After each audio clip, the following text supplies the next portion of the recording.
Hello बच्चों, आज मैं डॉक्टर उर्मिला आपको छठी कक्षा का पाठ 13 मैं सबसे छोटी हूँ पढ़ाऊँगी, जो कि एक कविता है और जिसे लिखा है सुमित्रा नंदन पंत ने। इस छोटी सी कविता के माध्यम से कविवर सुमित्रा नंदन पंत शायद कहीं ना कहीं अपने मन के भाव अपनी माँ के प्रति व्यक्त करना चाहते हैं, क्योंकि जब सुमित्रा नंदन जी का जन्म हुआ उनके मात्र 6 घंटे के बाद उनकी माताजी का देहांत हो गया था और वो अपनी दादी माँ की छत्र छाया में पले बढ़े। इसलिए शायद इस कविता के माध्यम से, इस छोटी सी बच्ची के माध्यम से वो अपने भाव व्यक्त करना चाहते हैं। तो चलिए हम इस कविता को पढ़ते हैं। मैं सबसे छोटी हूँ तेरी गोदी में सोऊं, तेरा आंचल पकड़ पकड़ फिरूं सदा माँ तेरे साथ। ये जो छोटी सी बच्ची है ये अपनी माँ को कहती है कि मैं हमेशा छोटी बनी रहूं, मैं कभी भी बड़ी ना हूं। क्यों?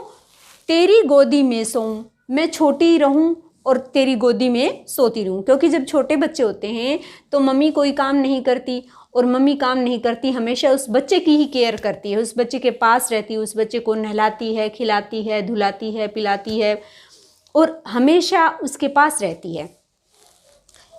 तेरा आंचल पकड़ पकड़ फिरूं सदा माँ तेरे साथ। जब वो बच्ची थोड़ी सी बड़ी हो जाती है, चलना शुरू करती है, तो वो अपनी माँ के आंचल को पकड़कर या अपनी माँ की उंगली को पकड़कर हमेशा उसके साथ साथ चलती रहती है। वो घर के जो भी काम करती है साथ साथ वो बच्ची भी चलती है।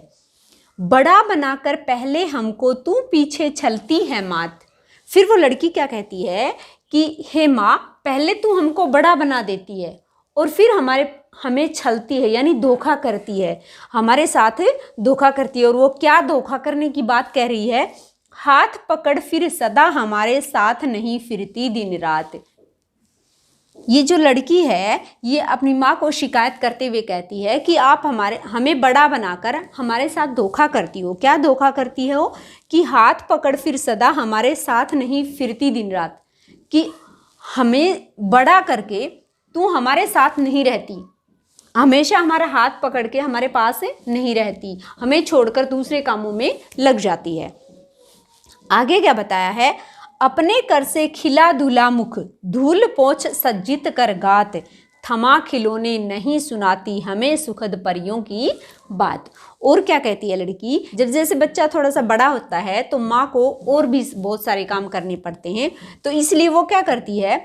बच्ची कहती है कि अपने कर से खिला, कर का अर्थ है हाथ, अपने हाथों से खिलाकर, मुंह को धुलाकर और धूल पोंछकर हमारे शरीर को सज्जित करती है, मतलब सुंदर बना देती है, सजा देती है, नए कपड़े पहना देती है, मुंह धुला देती है और धूल जो है शरीर की वो पोंछ देती है। उसके बाद क्या करती है? थमा खिलौने, हमें जो है अनेक प्रकार के, विभिन्न प्रकार के खिलौने थमा देती है, लेकिन क्या नहीं करती? नहीं सुनाती हमें सुखद परियों की बात। लेकिन समस्या क्या है लड़की के साथ? कि हमें जो है ये सारे काम तो ठीक कर देती है, लेकिन हमारे पास बैठकर हमें परियों की कहानी नहीं सुनाती। इसलिए इस बच्ची को यह अच्छा नहीं लगता। आगे क्या है?